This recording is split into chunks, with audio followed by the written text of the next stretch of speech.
എൻ്റെ പേര് ഡോക്ടർ പല്ലവി പവിത്രൻ. മംഗലാപുരത്തെ ഇന്ത്യാന ഹോസ്പിറ്റലിൻ്റെ ENT സർജനാണ് ഞാൻ. കുട്ടികൾക്ക് കൂർക്കം വലി എന്ത് കാരണം കൊണ്ടാണ് ഉണ്ടാവുന്നതെന്ന് വളരെ കോമൺ ആയിട്ട് ENT OPDയിൽ നമ്മൾ കേൾക്കുന്ന ഒരു ചോദ്യമാണ്. ചുരുക്കി പറഞ്ഞാൽ ഏറ്റവും കോമൺ ആയിട്ട് കുട്ടികൾക്ക് കൂർക്കം വലി ഉണ്ടാവുന്നത് ടോൺസിൽ, അഡിനോയിഡ് ഈ വക ഗ്രന്ഥിൻ്റെ വീക്കമാണ്. ഇപ്പോൾ ടോൺസിൽ എന്താണ്, അഡിനോയിഡ് എന്താണെന്ന് ചോദിച്ചാൽ, ടോൺസിൽ എല്ലാവർക്കും അറിയാം. കോമൺ ആയിട്ട് നമുക്ക് വെറും വാ തുറന്ന് നാക്കൊന്ന് അമർത്തി ഉള്ളിലോട്ട് നോക്കിയാൽ തൊണ്ടേൻ്റെ രണ്ട് സൈഡിലും ഇങ്ങനെ ഉരുണ്ട് വീർത്ത് കാണുന്ന ഗ്ലാൻഡാണ് ടോൺസിൽ. നോർമലി അത്ര വീർത്തിരിക്കില്ല, ഒരു ഇൻഫെക്ഷൻ വന്നാൽ അത് വീർത്തിരിക്കും. അഡിനോയിഡ് അത്ര എളുപ്പമായിട്ട് കാണുന്ന ഒരു ഗ്ലാൻഡ് അല്ല, അത് ഒരുപാട് ഉള്ളിൽ മൂക്കിൻ്റെ ഏറ്റവും പുറകിലുള്ള സ്ഥലത്താണത് ശാശ്വതമായിട്ടുള്ളത്. മൂക്കിൻ്റെ പുറകിൽ അണ്ണാക്കിൻ്റെ മേലെ നേസോ ഫാരിങ്സ് പറയുന്ന സ്ഥലത്താണ് ഈ അഡിനോയിഡ് നമുക്ക് കിട്ടുന്നത്. ആദ്യമായിട്ട് എനിക്ക് പറയാനുള്ളത്, അഡിനോയിഡും ടോൺസിലും എല്ലാവർക്കും ഉള്ള ഗ്ലാൻഡുകളാണ്. കുട്ടികൾക്ക് മാത്രമാണ് അഡിനോയിഡ് ഉള്ള. ഒരു 2 വയസ്സ് മുതൽ 15 വയസ്സിൻ്റെ ഇടയ്ക്കുള്ള പ്രായത്തിൽ അഡിനോയിഡ്സ് എല്ലാ കുട്ടികൾക്കും ഉള്ളതാണ്. ടോൺസിൽ എല്ലാ പ്രായത്തിലും വലിയവർക്കും വയസ്സായവർക്കും എല്ലാവർക്കും തൊണ്ടയിൽ ഉള്ള ഒരു ഗ്ലാൻഡാണ് ടോൺസിൽ. അപ്പോൾ ഇതിലെപ്പോഴാണ് പ്രശ്നമുണ്ടെന്ന് പറയുന്നത്, നോർമൽ അഡിനോയിഡ് എന്ന് പറഞ്ഞാൽ ജന്മനേ ഉള്ള ഒരു ഗ്ലാൻഡ് ആണെങ്കിൽ 2 വയസ്സ് കഴിഞ്ഞാലാണ് അത് വീർക്കാൻ തുടങ്ങുന്നത്, വളരാൻ തുടങ്ങുന്നത്. നോർമലായിട്ട് അതൊരു 6 വയസ്സ് വരെ നല്ല സ്പീഡിൽ വളരും. പിന്നെ 6 വയസ്സ് കഴിഞ്ഞ് അതിൻ്റെ വളർച്ചേൻ്റെ സ്പീഡ് കുറയും.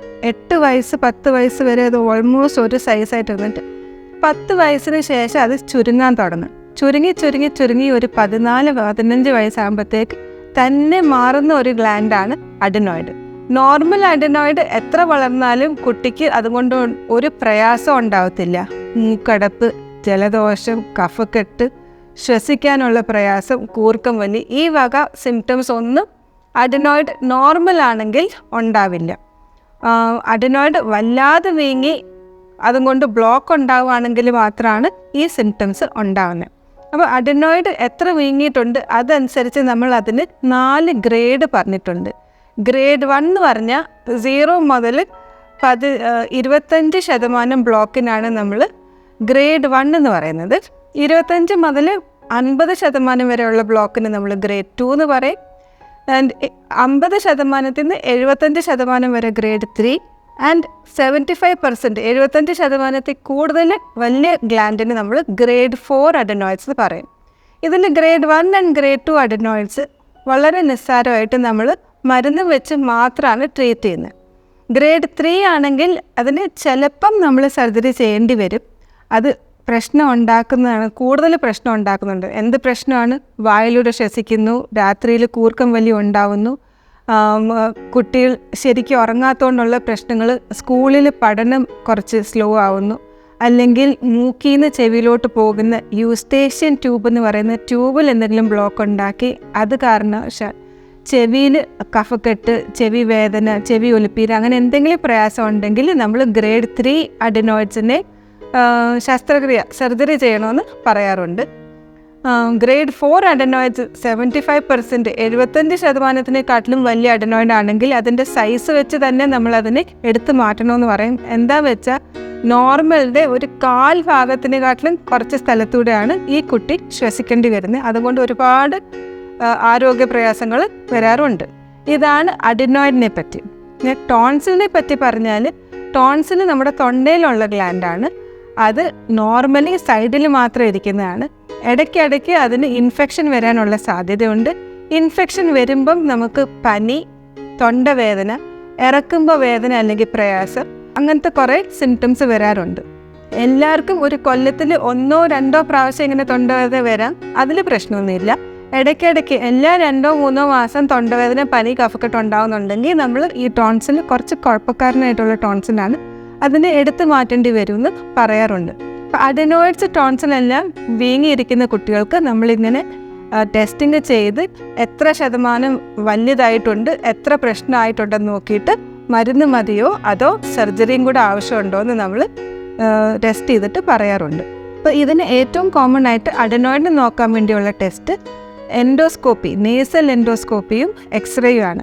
എൻഡോസ്കോപ്പി മൂക്കിനകത്തോട്ട് ഒരു ചെറിയ ലൈറ്റ് മൂക്കിൻ്റെ ഏറ്റവും പുറവശം വരെ പോയിട്ട് ഈ അഡനോയിഡ് എത്രമാത്രം വീങ്ങിയിട്ടുണ്ട്, അതുകൊണ്ട് യൂസ്റ്റേഷ്യൻ ട്യൂബ് ബ്ലോക്ക് ആകുന്നുണ്ടോ, അതിൻ്റെ ചുറ്റും കഫക്കെട്ടുണ്ടോ എന്നൊക്കെ നോക്കിയിട്ട് അതിൻ്റെ ഗ്രേഡും നമ്മൾ കൃത്യമായിട്ട് പറയാനുള്ള ഒരു ടെസ്റ്റാണ് നേസൽ എൻഡോസ്കോപ്പി. അതല്ലാതെ നമ്മൾ ഒരു എക്സ്റേയും കൂടെ എടുക്കാറുണ്ട്. സൈഡിൽ നിന്നുള്ള എക്സ്റേ എടുത്തിട്ട് എത്രമാത്രം ബ്ലോക്ക് ഉണ്ടെന്നൊക്കെ നോക്കാറുണ്ട്. കേൾവിയുടെ ടെസ്റ്റും ചെയ്യാറുണ്ട്. സെയിം ഇത് കേൾവിയെ ബാധിച്ചിട്ടുണ്ടോ ഇല്ലയോ എന്ന് നോക്കാൻ വേണ്ടി നമ്മൾ ചെവീൻ്റെ കേൾവിയുടെ ടെസ്റ്റ് ചെയ്യാറുണ്ട്. ടോൺസിലിന് പ്രത്യേക ടെസ്റ്റിൻ്റെ ഒന്നും ആവശ്യമില്ല. നോക്കുമ്പോൾ തന്നെ എത്രമാത്രം വലുതായിട്ടുണ്ടെന്ന് നമുക്ക് പറയാൻ പറ്റും. ആൻഡ് സിംറ്റംസ് വെച്ച് എത്ര മാസത്തിനുള്ളിലാണ് ആ ടോൺസിൽ പഴുക്കുന്നതെന്ന് വെച്ച് നമുക്ക് ഈ ടോൺസിൽ നമുക്ക് മരുന്ന് മതിയോ അതോ ഓപ്പറേഷൻ്റെ ആവശ്യമുണ്ടോ എന്ന് നമുക്ക് സിംറ്റംസ് വെച്ചാണ് നമ്മൾ ഡിസൈഡ് ചെയ്യുന്നത്. പിന്നീട് അപ്പം എന്താണെന്ന് മനസ്സിലായി, എന്താണ് പ്രശ്നങ്ങൾ ഉണ്ടാകുന്നത് നമ്മൾ പറഞ്ഞു. അതല്ലാതെ ഇതിൻ്റെ ട്രീറ്റ്മെൻറ്റിൽ വന്നാൽ ട്രീറ്റ്മെൻറ്റ് സർജിക്കൽ ട്രീറ്റ്മെൻറ്റ് ആണ് ആവശ്യമെന്ന് പറഞ്ഞാൽ 3 വഴിയിൽ നമ്മൾ ചെയ്യാറുണ്ട്. കോൾഡ് സ്റ്റീൽ മെത്തേഡ് എന്ന് വെച്ചാൽ ചെറിയ ഇൻസ്ട്രുമെൻറ്റ്സ് വെച്ച് നമ്മളതിനെ മുറിച്ചെടുത്ത് മാറ്റുന്നു.